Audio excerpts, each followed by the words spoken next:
Well, that's one way to wake the kiddies up in the morning. Oh boy! Good morning, everyone. Eric here from Nomadic Fanatic. Hope you guys are doing well on this beautiful sunny day here in Quartzsite, Arizona. I cannot say the same about the other coast.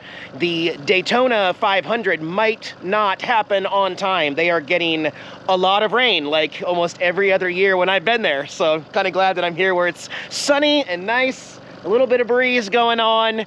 Today's a big day. Today is a huge day, but before we even move into the projects, a lot of people have been asking me when I'm gonna come up with a new intro, because my current intro had the old RV and the trailer, and I've been holding off, waiting, because I wasn't in a pretty spot. You know, I've been here in the Quartzsite desert, and it just hasn't made for like the best backdrops. I haven't felt motivated to pop the drone up or anything like that. As it turns out, I have been working behind the scenes on a new animated intro for my channel, and I am very happy with it. I like how it all turned out.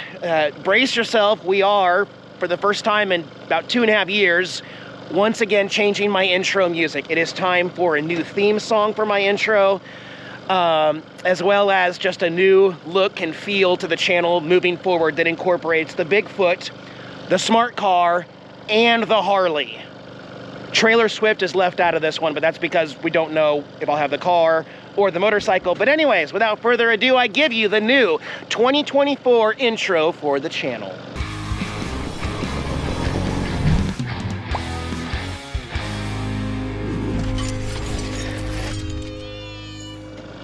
I'm very happy with how that turned out, and if you're not in love with it, just give it some time. Yeah, it's gonna wear on all of us, and it's just gonna be the new norm, okay?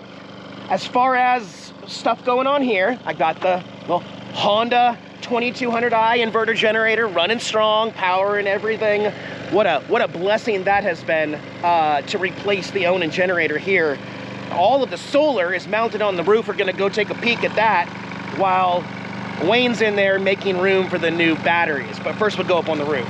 All right, and climbing up the ladder, as you can see, I've still got space to enjoy the roof for events and NASCAR races and stuff like that.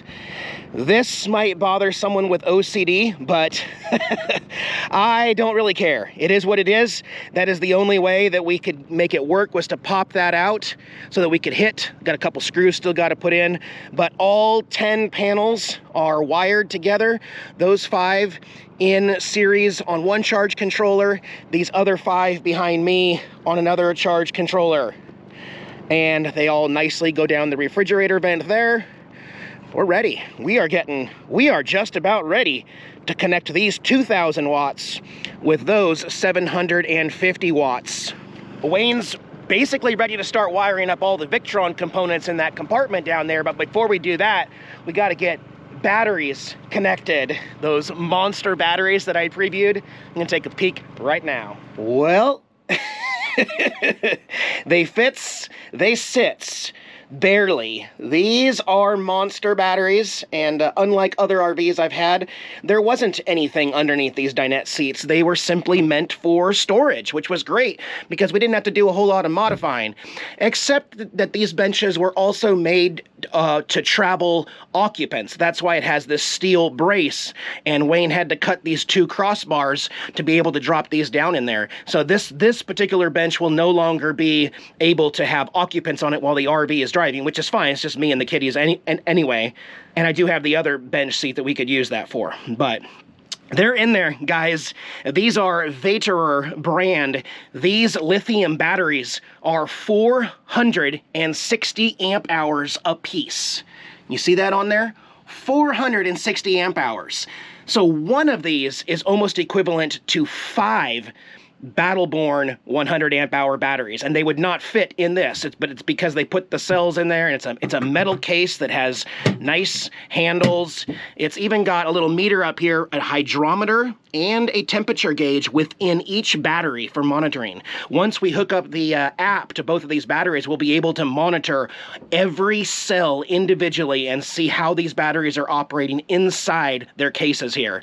They are monster batteries, so we are going with a total total of 920 amp hours of lithium built into this system. And so what Wayne's got to do is tap into the existing line where the lead acid house batteries are at and reroute that wire up to this before we go back to the RV's control box. Because this won't be a standalone solar system. This will be an integrated solar system that will replace the lead acid batteries that are outside and make it so that every outlet and appliance in here, including the air conditioner that now has the soft start, everything will be controlled by the solar system that's on here and the batteries. And then when I do plug in at shore power or I run a generator, we'll bypass that, be able to operate the RV just as normal. But this Victron system takes over so that we can pretty much have any power we want anywhere. And that is exciting. By the way, a few people have mentioned the Tioga that's parked near me. Is that Frida? No, that's not Frida. That's Marsha's Tioga. You can see it's a Chevy front end, a lot similar to my Yoda, my first 2001 Tioga. But yeah, that's Marsha. However, here coming up soon, I might get a chance to go talk with the new owner and see what she's done with the Tioga that's still here in La Posa South. I want to make sure that's okay with her. Maybe we can do an interview and see how she's doing. And she's starting a YouTube channel, or has a YouTube channel as well. So more on that later. First of all, this Bank of America saga continues, and I like to kind of share some of these experiences because especially if Bank of America is watching this right now, because boy, they are a terrible institution. As you guys know, about 10 days ago, I was trying to make a purchase in Phoenix for that generator, and Bank of America flagged the purchase for $1,100, instantly shut down my debit card, instantly terminated my debit card, didn't ask me if it was an approved purchase or if I was making the purchase. Just like in times before, they just instantly canceled my card, deactivated my card, and told me that they were sending me a new one in 5 to 7 business days to my Texas address, which at the time, it wasn't a huge deal because there was still an ATM there in Phoenix where I could go and I could take my physical, my phone and double tap my virtual debit card, my virtual temporary debit card, and I was able to pull $1,000. You can pull up to $1,000 a day with your phone, as long as you're at one of those ATMs that accepts it. The problem is that here in Quartzsite, the last almost 2 weeks, it's been very difficult because no stores in Quartzsite accept the phone temporary digital card, and none of the ATMs will let you draw money from your phone here. We don't have any of those smart ATMs. So it's still a 2-hour drive anytime I want to spend any money right now. But getting back to what's going on, again, I don't like how they just shut it down and didn't give me a chance to explain that was me. I'm in here right now trying to buy that generator. But anyways, I said we're going to get through this, right? I got an email from Bank of America, and they said, hey, keep an eye out for a blank white envelope from Bank of America. Your new debit card will be there. And it's no biggie because Escapees, who manages my mail in Livingston, they tell me every piece of mail that I get in, and they show me a picture of the front. And so here we go. That's a Bank of America card, right? I got this yesterday, and I paid $44 to have it overnight shipped today because I need this debit card. This isn't a debit card. And what's interesting about it is I'm paperless on Bank of America, and everything's done online. They've never sent me anything like this. This is a piece of paper inside here that says, oh, we terminated your card, we're sending you a new one. So I still don't have my debit card, and just wasted another $44. Not to mention, it's also a holiday on Monday, and the next open slot to ship mail for Escapees is next Wednesday. So even if magically it comes in today or the day after the holiday, I'm still out another week without any money. I can't.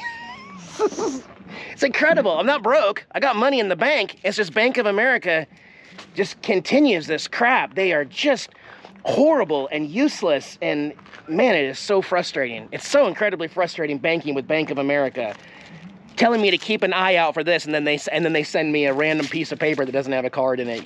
Ew, I'm gonna remember that one. Anyways, I know I've done my share of ranting about Bank of America, but pretty crappy. Pretty crappy. I actually do now need to drive either the car or the motorcycle back to Phoenix, or at least Buckeye. Buckeye's the nearest one, but that's still an hour and 45 minutes one way, just to be able to take money out of my account to spend money here in Quartzsite. And I tell you what, it's getting old, guys. I've been super patient, and this little slap in the face, that was cute, Bank of America, but guess what? I am exposing you to 239,000 subscribers, step by step, what you are doing and how you're handling this. When are you gonna step up? Okay, just saying. The power of social media is strong. Yeah. Here on Saturday, we are moments away from getting an update on the Xfinity race. Right now, they're doing a replay of the duels.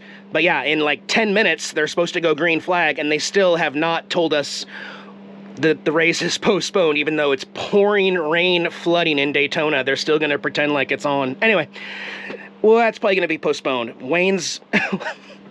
I haven't talked to him yet, but he did say he was going to do this.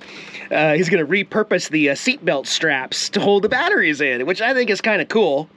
He drilled some holes, and here's an idea for the insulation in my RV to put those battery cables down there, but we're going to get these all secured and hopefully wired up today. And yeah, about 1 week, about 8 days before whether this solar job's done or not, we're going to be firing up the engine and going to a different state, NASCAR related. They're now showing the second duel on FS1, but we just did get an update that they are in fact now postponed the Xfinity race until next week, Monday at 11 a.m. So all the campers that are there that are getting soaked today and tomorrow, and by the way, they're still pretending like the Daytona 500 is magically gonna happen tomorrow when it's even wetter. But more on that later, because I know they got to get all their sponsors and make all their money with merchandise and food and pretend like there's going to be a race. But so this means that all the campers there that are getting drenched today and tomorrow, they're guaranteed to be able to stay through Monday night now, or I think like 3 hours after the conclusion of the race. It looks like Monday's going to be a really busy day for NASCAR in Daytona Beach. They're probably going to do both races back to back. I think the Daytona 500 is going to be a night race on Monday in Daytona, which I think that's even better. I'll watch it live outside on the screen on Monday. That'll be great. But they've canceled all the practice and qualifying and all this. The weather never cooperates in Daytona for the first race ever. And that's why I don't think I'm ever going to go anymore, because as a camper, it's different because you're sitting there soaking wet in the mud and everything, and it just kind of ruins the experience. Where here it's like, well, yeah, we had to wait a little while to find out that it was postponed. I knew it was, but apparently the rest of the world didn't know. Because they got to pretend and they got to introduce the sponsors and sing the national anthem and then say, oh, it's raining, canceled, postponed. And the fact that they're not trying to squeeze it in tomorrow, even though tomorrow's going to be a total washout for the Daytona 500 again, Monday's going to be a busy day. So Wayne's got work to do. I want to give him some space in here to wire up these batteries. And in my next video, well, we're going to take a little break from the solar job. We're going to have some fun in the next video. What do you guys think about my new intro? Let me know in the comments below. Y'all be well. Go William Byron. Bye-bye.